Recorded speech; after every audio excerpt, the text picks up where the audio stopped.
Bien, me gustaría hacer un pequeño inciso en relación al concepto de internamiento. A mí particularmente me gusta más hablar de ingreso hospitalario o tratamiento en régimen de hospitalización. El concepto de internamiento en realidad solo se aplica para este tipo de ingresos, es decir, ingresos en unidades psiquiátricas, como es el concepto que aparece reflejado en las leyes y en diferentes referencias bibliográficas que tratan este tema. Pues utilizaremos este concepto, pero en realidad creo que lo más apropiado sería hablar de tratamiento en régimen de hospitalización en una unidad de psiquiatría o una unidad psiquiátrica. Bien, tenemos dos grandes tipos de internamientos, los voluntarios y los involuntarios. Los voluntarios serían aquellos que se llevan a cabo con el consentimiento del interesado, es decir, la persona ejerce su derecho de autodeterminación, expresa su voluntad para aceptar el ingreso y someterse a tratamiento de forma libre. Debe ser expresa y debe ser preferentemente en un documento por escrito. Se presume que en estos casos la persona tiene capacidad para tomar decisiones sanitarias y concretamente para consentir el ingreso. Los involuntarios, a su vez, se pueden diferenciar o dividir en dos grandes grupos. Desde el punto de vista legal, tendríamos los que se realizan según la legislación civil, que serían los derivados de motivos estrictamente médicos y cuya regulación se estructura principalmente en torno al artículo 763 de la Ley de Enjuiciamiento Civil, y los realizados según la legislación penal, que se pueden llevar a cabo en diferentes momentos del procedimiento penal, como medida de seguridad, como medida alternativa a la pena privativa de libertad, etc. Y este último tipo lo veremos en próximos vídeos. Bien, pues entonces, como el artículo 763 de la Ley de Enjuiciamiento Civil es el artículo en torno al cual se estructura toda la regulación del internamiento no voluntario, vamos a leerlo y vamos luego a desarrollarlo punto por punto. El artículo 763 nos dice en su primer punto, en el primer párrafo, que el internamiento por razón de trastorno psíquico de una persona que no esté en condiciones de decidirlo por sí, aunque esté sometida a la patria potestad o a la tutela, requerirá autorización judicial que será recabada del tribunal del lugar donde resida la persona afectada por el internamiento. La autorización será previa a dicho internamiento, salvo que por razones de urgencia hicieran necesaria la inmediata adopción de la medida. En este caso, el responsable del centro en el que se hubiera producido el internamiento deberá dar cuenta de este al tribunal competente lo antes posible y, en todo caso, dentro del plazo de 24 horas. A los efectos de que se proceda a la preceptiva ratificación de la medida, deberá efectuarse en el plazo máximo de 72 horas desde que el internamiento llegue a conocimiento del tribunal. En los casos de internamientos urgentes, la competencia para la ratificación de la medida corresponderá al tribunal del lugar en el que radique el centro donde se haya producido el internamiento. Dicho tribunal deberá actuar en su caso conforme a lo dispuesto en el apartado 3 del artículo 757 de la presente ley. El internamiento de menores se realizará siempre en un establecimiento de salud mental adecuado a su edad, previo informe de los servicios de asistencia al menor. Antes de conceder la autorización o de ratificar el internamiento, que ya se ha efectuado, el tribunal oirá a la persona afectada por la decisión, al Ministerio Fiscal y a cualquier otra persona cuya comparecencia estime conveniente o le sea solicitada por el afectado por la medida. Además, y sin perjuicio de que pueda practicarse cualquier otra prueba que se estime conveniente o relevante para el caso, el tribunal deberá examinar por sí mismo a la persona de cuyo internamiento se trate y oír el dictamen de un facultativo por él designado. En todas las actuaciones, la persona afectada por la medida de internamiento podrá disponer de representación y defensa en los términos señalados en el artículo 758 de la presente ley. En todo caso, la decisión que el tribunal adopte en relación con el internamiento será susceptible de recurso de apelación. En la misma resolución que acuerde el internamiento se expresará la obligación de los facultativos que atiendan a la persona internada de informar periódicamente al tribunal sobre la necesidad de mantener la medida, sin perjuicio de los demás informes que el tribunal pueda requerir cuando lo crea pertinente. Los informes periódicos serán emitidos cada 6 meses, a no ser que el tribunal, atendida a la naturaleza del trastorno que motivó el internamiento, señale un plazo inferior.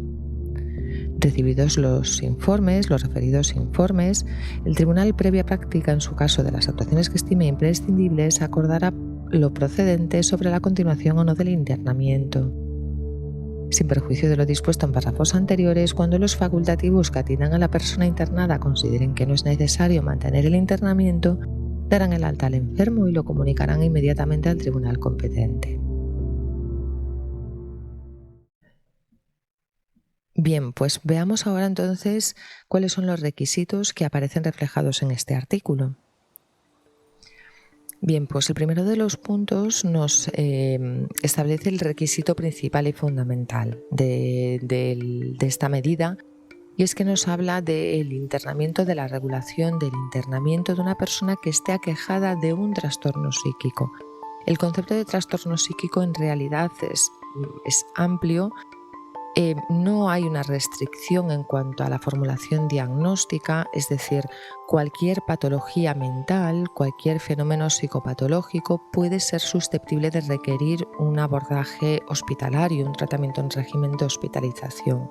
Como digo, no existe una restricción diagnóstica. Recordemos que aquí lo principal es el trastorno psíquico, sí, pero sobre todo esta condición que nos explica también o que nos refleja también el primer párrafo de este artículo, que es aquella persona que padezca un trastorno psíquico y que no esté en condiciones de decidirlo por sí misma. Esto es la clave. La capacidad para consentir ese tratamiento, para consentir ese ingreso hospitalario. Puede ser susceptible de requerir un tratamiento en régimen de hospitalización una persona con una patología de naturaleza psicótica, como puede ser una esquizofrenia o una descompensación maniforme en el trastorno bipolar, pero también en ocasiones trastornos de personalidad graves, problemas o trastornos alimentarios. En cualquier caso, ¿cuáles son los criterios generales para considerar el ingreso hospitalario como la primera opción? Pues en primer lugar, que a consecuencia de ese cuadro clínico pues suponga una amenaza o un riesgo para sí mismo o para los demás, que no exista otra alternativa terapéutica mejor y que es esperable una mejoría razonable, y que de no estar sometido al tratamiento que precisa, al no seguir el tratamiento en régimen externo por ausencia o rechazo del internamiento, pudiera ocasionarse un empeoramiento clínico o un riesgo de descompensación. Estos son los criterios más o menos generales. Pero como digo, la capacidad para consentir ese ingreso es lo que condiciona la aplicación de esta medida de la regulación del 763. Entendemos el consentimiento informado como el acto por el cual un paciente expresa su voluntad y ejerce su libertad para aceptar o rechazar un plan terapéutico propuesto por un médico sobre su persona. Esto hace referencia a la capacidad de autodeterminación que supone estar informado, el derecho a estar informado y a decidir libremente sobre las actuaciones que se vayan a tomar sobre su persona. La información deberá abarcar el tipo de establecimiento en donde se propone el ingreso, el diagnóstico, el pronóstico, los objetivos terapéuticos, los tratamientos que se van a emplear, los riesgos de estos tratamientos y las alternativas en caso de que las haya. En realidad, cualquier circunstancia que sea de especial relevancia para tomar una decisión. Debe ser transmitida de forma comprensible y adecuada, adaptada a las necesidades que pueda tener esa persona. El paciente debe tener capacidad para comprender la información, para poder apreciar la situación, razonar y argumentar de forma lógica las alternativas y expresar una elección de forma fehaciente y por escrito. Por el momento, si nos fijamos, este artículo mantiene el concepto de patria, potestad o tutela, si bien esto debería adecuarse a la nueva legislación. Tras la reforma de la legislación civil y procesal en materia de autonomía personal y capacidad jurídica que introdujo la Ley 8/2021. Bien, en el primer punto de este artículo también nos explica cuáles son los dos tipos de internamientos no voluntarios que se regulan. Por una parte estaría el ordinario y por otra parte estaría el urgente. El ordinario sería aquel en el que la autorización es previa a el ingreso, es decir, se recaba la autorización judicial con anterioridad a proceder al ingreso. Esto es bastante excepcional, a pesar de que aquí se denomina y se describe como el internamiento ordinario. En la práctica clínica y en la práctica médico-legal, la mayoría de los internamientos que se llevan a cabo son internamientos, la mayoría de los casos se trata de ratificaciones de ingresos en unidades de hospitalización psiquiátrica. Las administraciones sanitarias de las diferentes comunidades autónomas desarrollaron protocolos de intervención dentro de sus correspondientes programas estratégicos. En el caso de Galicia, por ejemplo, se considera traslado e ingreso no voluntario urgente de un paciente afectado por un trastorno o enfermedad mental que altere su capacidad de discernimiento, no se encuentre en condiciones de otorgar su consentimiento y o le produzca un efecto incapacitante. Actualmente el 061 es el que centraliza las solicitudes de asistencia sanitaria urgente por patología psiquiátrica realizada por cualquier ciudadano que se encuentre en la Comunidad Autónoma de Galicia. Los propios pacientes, los familiares, sanitarios, fuerzas y cuerpos de seguridad e incluso cualquier ciudadano que sospeche la presencia de dicha patología en un tercero podrán solicitar su traslado o ingreso, pueden solicitar directamente al 061 o bien solicitarlo al tribunal competente y al Ministerio Fiscal. En este caso, se facilita sustancialmente toda la actuación de los profesionales sanitarios. En cualquier caso, este procedimiento establece que aquel facultativo o persona que tenga noticia de una situación como esta deberá llamar a la Fundación de Urgencias Sanitarias 061 y facilitarle los datos necesarios para analizar la demanda y proceder dentro de sus posibilidades a la asignación de los recursos y respuestas que requiera la situación. En caso de que la llamada no proceda de un facultativo, se procederá a la evaluación médica de la situación por parte de un médico coordinador del 061 y a la asignación de los medios precisos cuando sean necesarios para el traslado del paciente y de los posibles afectados al hospital o al centro de referencia. Bien, el tercero de los puntos de este artículo 763 hace referencia a las características o a criterios formales, es decir, qué es lo que tiene que realizar el tribunal para poder llevar a cabo la ratificación o la no ratificación de este ingreso hospitalario. En todos los casos, el juez deberá examinar por sí mismo al paciente. Este es un requisito fundamental, puesto que si no se produce provoca la nulidad de todo lo actuado. Esta valoración ostenta una naturaleza de verdadera garantía constitucional.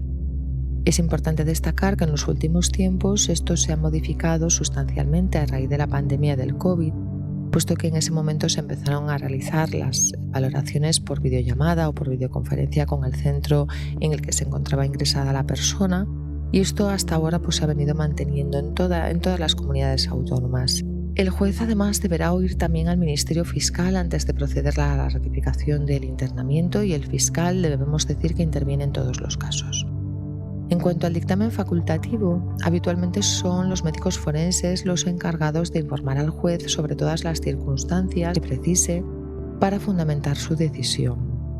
Para ello, habitualmente se procede a la entrevista conjuntamente con el juez y se consultan los informes médicos disponibles. El dictamen puede realizarse verbal o escrito y se puede estructurar de la siguiente forma. Deben constar los datos de filiación, la hora, la fecha del ingreso y el centro en el que se ha llevado a cabo el ingreso. Hacer un breve resumen de sus antecedentes psiquiátricos, si ha tenido ingresos previos, si ha estado sometido a tratamiento a nivel ambulatorio y su adherencia y datos del último ingreso. Debe constar el motivo del ingreso, si acudió por su propio pie o trasladado por los servicios de emergencia, quién solicitó la asistencia psiquiátrica urgente, cuáles fueron las circunstancias que motivaron dicha asistencia o traslado. Debemos describir los fenómenos psicopatológicos observados y la repercusión conductual y si afecta y en qué grado a su capacidad para consentir el internamiento. No solo podemos limitarnos a describir los fenómenos psicopatológicos o el cuadro clínico. Esto no es suficiente y así ha sido también señalado por el Tribunal Constitucional en cuanto a los requisitos que debe cumplir el informe forense o el informe médico que describa la psicopatología, que describa el trastorno psíquico. Debe hacer referencia explícita a si afecta a su capacidad de discernimiento, a sus funciones intelectivas, volitivas, necesarias para consentir el ingreso, esa capacidad de toma de decisiones sanitarias.